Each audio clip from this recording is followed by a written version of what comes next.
Continuamos con nuestra historia de Colombia. Estamos en 1843. Estábamos recordando que el doctor Mariano Ospina Rodríguez, que es el espíritu de esta época, en esta época juega Antioquia un papel fundamental, porque se está restableciendo y consolidando el orden después de la famosa guerra de los Supremos. Tenemos al general Pedro Alcántara Herrán, que conoce Antioquia, es el primer presidente en ejercicio que entra a el departamento, queda fascinado con sus gentes, dice que nos parecemos a las gentes de los Estados Unidos de América, que tenemos un espíritu especial, que se casa con la hija de Tomás Cipriano de Mosquera y regresa a Bogotá. Y entonces ahí hay unos lazos importantes porque los descendientes de él terminan acá en Medellín. Pedro Alcántara Herrán. Pero el espíritu, en la persona en quien él deposita toda su confianza, digamos que son dos personas cercanas a él. Don Mariano Ospina Rodríguez, que es secretario de despacho, lo que hoy llamamos un ministro, por un lado, y por otro lado, Rafael Aranzazu. Entonces ahí tenemos, Ospina pues es de Huasca, no es antioqueño, pero se ha hecho antioqueño, porque se ha casado ya con señoras antioqueñas y sienta raíces acá en estas tierras. Y Rafael Aranzazu, que sí es de la Ceja del Tambo. Se comienza a gestar lo que Ospina menciona como la necesidad de una nueva constitución, porque en su concepto la constitución de 1832, la que se hizo bajo la inspiración de Francisco de Paula Santander, cuando regresa de su destierro en Europa, pues esa constitución dio lugar a la guerra de los conventos y a la guerra de los supremos. En consecuencia, no era lo que necesitábamos en estas tierras. Es así entonces como Ospina le entrega o le encarga a don Rafael Mosquera para que trabaje en un proyecto de constitución.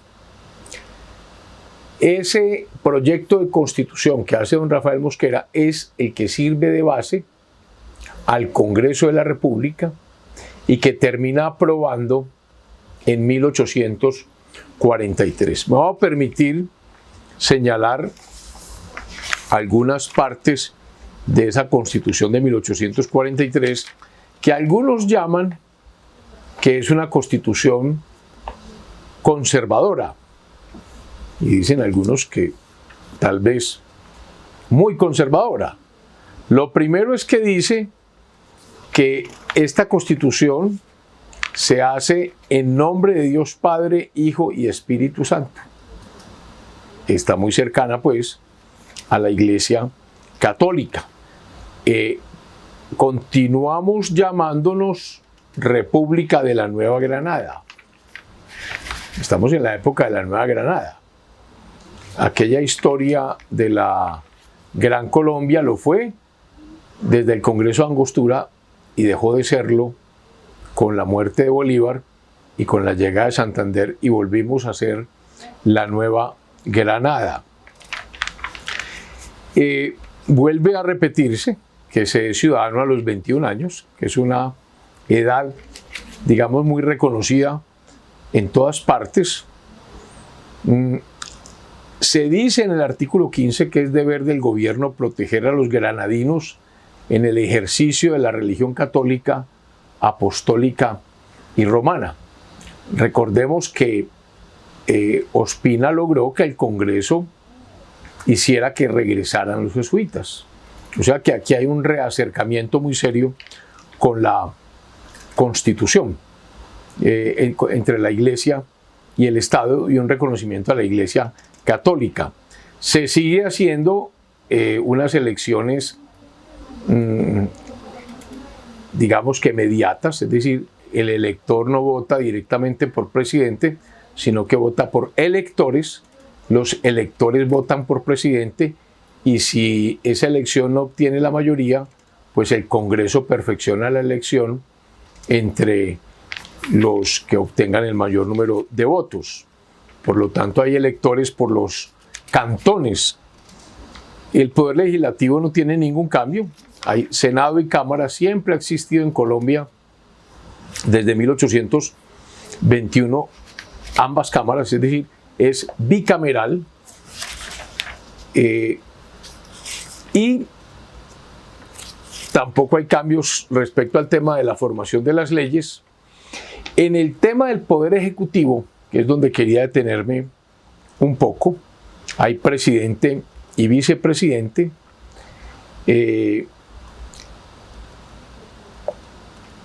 La elección del presidente es por 4 años. Y hay un artículo que me llama la atención por las inquietudes que había presentado Mariano Ospina Rodríguez. Ospina Rodríguez le echa la culpa de la desestabilización generada en la guerra de los conventos y en la guerra de los supremos a la falta de atribuciones del Poder Ejecutivo. Recordemos que la Constitución de Cúcuta, la de 1821, sí tenía un artículo que le permitía al gobierno, al presidente, a tener unas facultades extraordinarias, que es el artículo 128 de la Constitución de Cúcuta. Decía ese artículo: en los casos de conmoción interior a mano armada que amenace la seguridad de la República y en los de una invasión exterior y repentina, puede el presidente, con previo acuerdo y consentimiento del Congreso, dictar todas aquellas medidas extraordinarias que sean indispensables y que no estén comprendidas en la esfera natural de sus atribuciones. Este artículo es el que da origen a las facultades presidenciales en casos especiales de conmoción interior y de guerra exterior. Artículo 128. Esos artículos fueron desaparecidos en la Constitución de 1832. Y aunque no aparece con claridad en la Constitución de 1843, sí se establece en el artículo 101 que son atribuciones del Poder Ejecutivo mantener el orden y tranquilidad interior de la República, repeler todo ataque o agresión exterior y reprimir cualquier perturbación del orden público en lo interior. Digamos que ese es el concepto sobre el cual descansa lo que posteriormente siempre han sido los decretos de conmoción interior, de guerra exterior, que son decretos extraordinarios de los cuales hace uso el presidente de la República y con base en los cuales dicta normas que se equiparan a las leyes. Y hoy existen en los artículos 216 a 218 de la Constitución de 1991. Entonces, el pensamiento del doctor Ospina es cardinal en este asunto del orden público,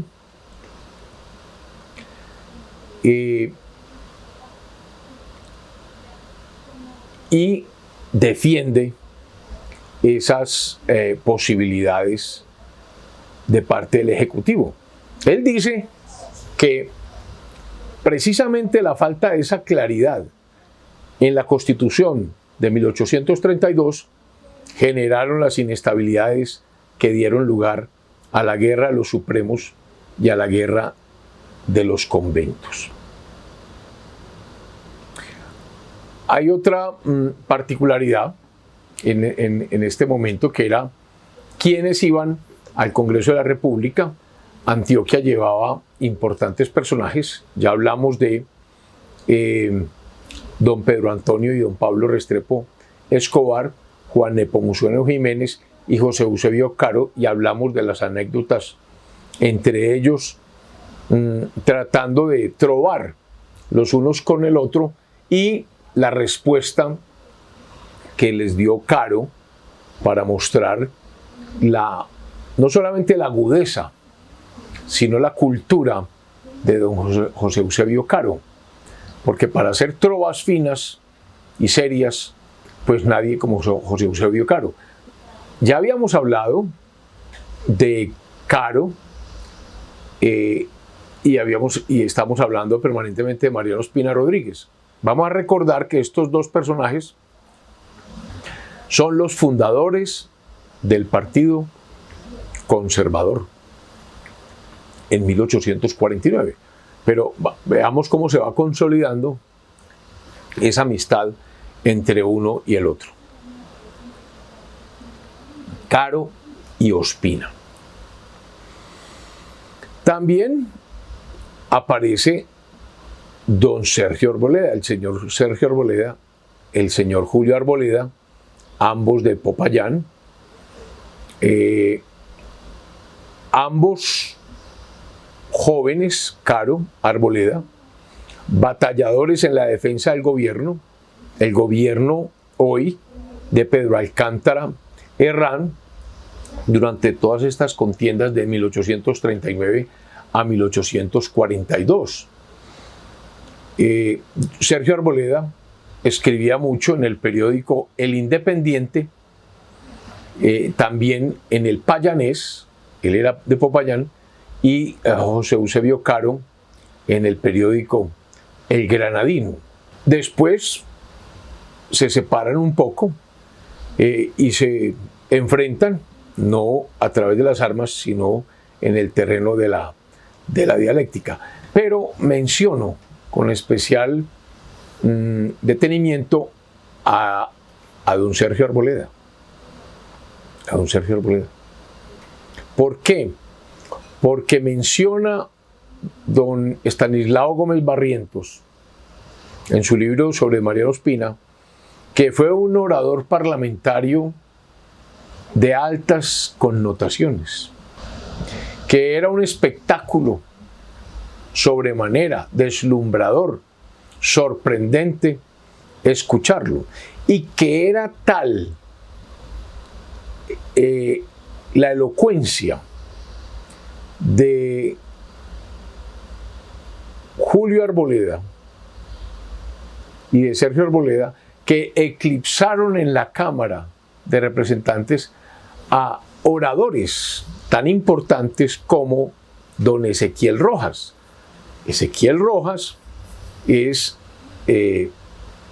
uno de los fundadores del Partido Liberal, más adelante, en 1848, y que también eclipsó a Manuel Murillo Toro, que era el otro personaje joven de suma importancia.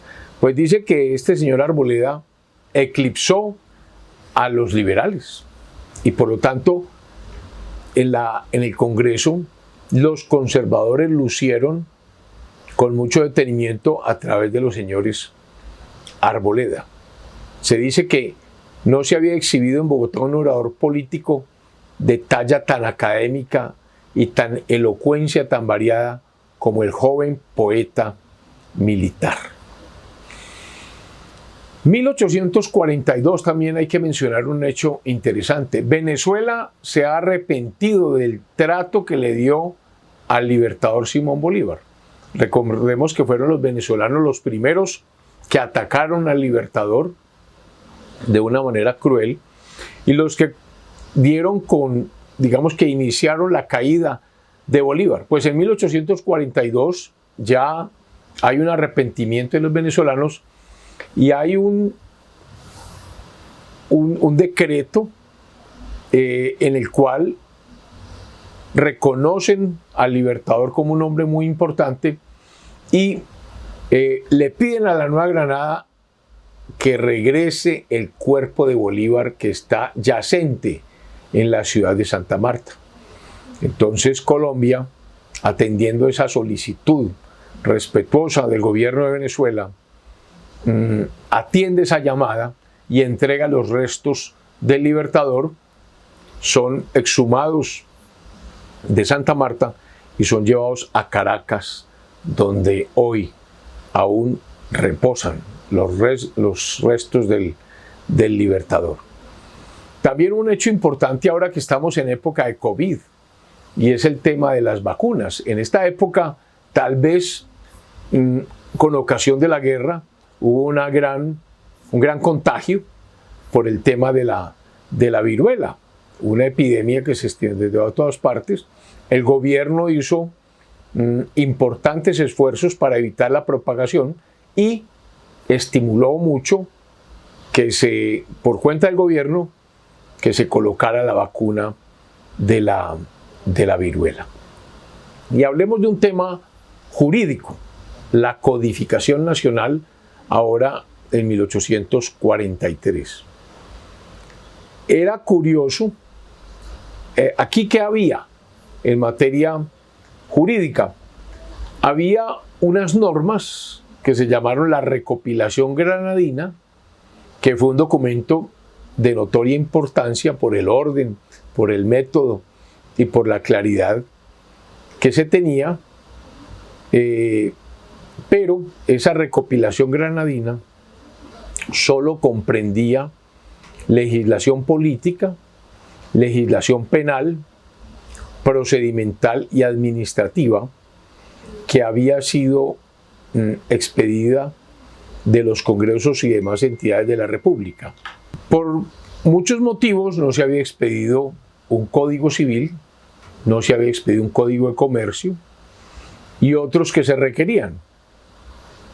Era increíble cómo los magistrados tenían que seguir consultando en 1843 las 7 partidas de Alfonso el Sabio, aquel rey de España que había redactado las famosas 7 partidas, todas basadas en el derecho romano. Eso tenemos que dejarlo muy claro. Pero eso eran las normas que aquí se regulaban. Y algunas otras normas de la antigua legislación española, esparcidas allí, entre ellas todas las reglas del derecho civil aplicables a lo que era la adquisición de los bienes, a la posesión, a la transmisión de la propiedad y la manera de hacer efectivo ese derecho. ¿Quién había logrado esa compilación de esa recopilación granadina? La había hecho un cartagenero muy importante, don Lino de Pombo. Don Lino de Pombo, cartagenero. Este Lino de Pombo había sido discípulo del sabio Caldas, de Francisco José de Caldas, y por eso existe una biografía de Caldas escrita por don Lino de Pombo. Este Lino de Pombo fue además un patriota quien defendió el famoso Cerro de la Popa en Cartagena cuando el asedio de don Pablo Morillo en la Reconquista española. Pero Lino de Pombo además fue ministro, secretario de Estado bajo la administración de Francisco de Paula Santander, secretario de Estado también en la administración de José Ignacio de Márquez, senador de la República, secretario de Estado más adelante, profesor del Colegio Militar. Y miren los hijos que tuvo don Lino de Pombo: Manuel Pombo y Rafael Pombo, el famoso poeta de La pobre viejecita, el famoso poeta de Simón el Bobito. En fin, ahí está pues don Rafael Pombo, hijo de don Lino de Pombo, sobrinos estos de don Julio y Sergio Arboleda, de los que ya habíamos hablado. Entonces, don Mariano Ospina ve la necesidad de hacer un código judicial, decía que era fundamental,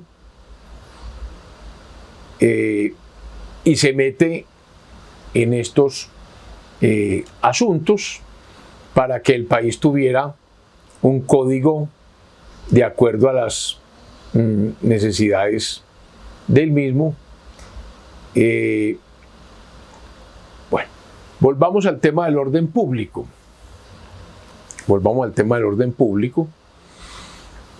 Toda esta reforma constitucional de que estamos hablando, entonces le toca al general Pedro Alcántara Herrán para cerrar la inestabilidad generada a partir de estas dos guerras y darle más tranquilidad y paz al país. Esa era la gran preocupación de Pedro Alcántara Herrán a través de su ministro Mariano Ospina Rodríguez, quien consultaba permanentemente a don Rafael Aranzazu, que hemos dicho que sufría de graves percances de salud física, pero que tenía la cabeza bastante bien puesta. Y él siempre explicó que era importante que el presidente tuviese esas facultades extraordinarias para cuando fuese necesario, para que no volviese a ocurrir lo que ocurrió con estas dos guerras nefastas para la tranquilidad del país, para poner orden, es decir, poder dictar el presidente de acuerdo con las atribuciones que hemos mencionado del artículo 102 de la Constitución de 1843, declarar, digamos, que el Estado en conmoción y dictar las normas necesarias, porque hasta este momento, digamos que durante estos 10 años que duró la Constitución de 1832, pues el presidente estaba maniatado, y cuando se dan estas dos guerras, la de los conventos y la de los supremos, prácticamente el presidente no tenía cómo sofocar la rebelión que se veía venir. No tuvo cómo dictar esas facultades extraordinarias y prácticamente le tocó defenderse de la misma, y por eso el país tuvo la problemática que le tocó vivir. Bueno, ya en 1845, para ir terminando en el día de hoy, hay elecciones presidenciales. A Pedro Alcántara Herrán ya vimos que le tocó prácticamente gobernar durante toda la guerra de los supremos, entrega un país en paz, entrega una nueva constitución, la Constitución de 1843, digamos que tiene el Ejecutivo mayores atribuciones para mantener la paz, para mantener la tranquilidad, todo obra de don Mariano Ospina Rodríguez, que es la cabeza pensante, el brazo derecho, digamos que del presidente Herrán. Entonces se dan las elecciones en 1845, y cómo se votó y a quién se votó. Miren esto tan interesante. Los votos en las asambleas electorales se distribuyeron así. Candidato Tomás Cipriano Mosquera, el suegro del presidente saliente, de Pedro Alcántara Herrán, el papá de Amalia, pues ya quiere ser presidente. Tomás Cipriano Mosquera obtuvo 762 votos. ¿Quién se le enfrenta a Mosquera? Un señor de Cali, Mosquera es de Popayán, el general Borrero, Eusebio Borrero, y obtiene 475 votos. Dos generales, Mosquera y Borrero. Y un civil, don Rufino Cuervo, el famoso doctor Rufino Cuervo, famoso por su diccionario excelente gramático, y él obtiene 250 votos. Como no obtiene ninguno la mayoría, entonces le corresponde al Congreso perfeccionar la elección de presidente de la República.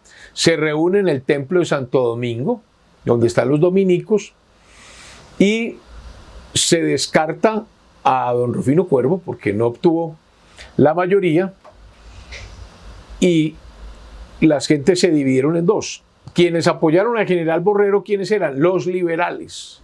¿Por qué? Porque el general Borrero prometió volver a expulsar a los jesuitas. Mire el tema religioso como estaba de complicado aquí en 1845. Él dice, yo prometo sacar un decreto y expulsar a los jesuitas nuevamente, que don Mariano Ospina los había regresado.